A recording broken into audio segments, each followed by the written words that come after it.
Hello and welcome to Yada Yada Yada. The Metropolitan Elites. The Queen is 90! I don't care! So yeah, the news. Prince is the big news today because we're reading this on Friday. Great musician, Victoria Wood.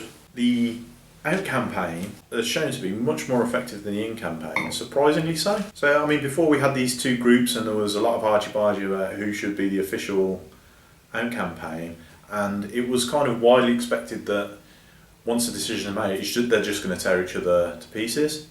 That's not actually happening. It seems to be a lot of cohesion.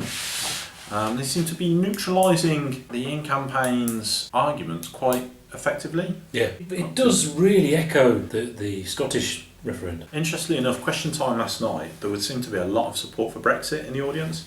So there was that economist in the audience who made a good point actually. He says, well, if we're net £10 billion a year better off from Europe, regarding our contributions, you take that every year for 15 years, whatever this treasury report is, and then add the standard multipliers to that, because obviously you've got that 10 billion, you can invest it in the economy and that's going to multiply in terms of your return on it. I made that up to, well, whatever it was. It was a lot, wasn't it? It was a big figure.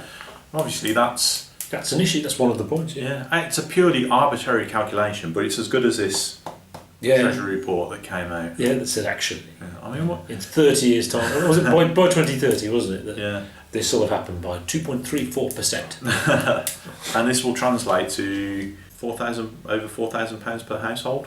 And again, it's really naughty, isn't it? They're using the treasury and skew statistics. There is a few issues with it, which has been pointed out. They're quoting GDP per household, which is a complete irrelevant figure. So if you were to use the same formula, your average wage per household would be like 65 grand. They've never used that calculation before. It's sort of like, I mean, GDP does not relate to income, and yet they're portraying it as if it is income. So it's just usual George Osborne bullcrap.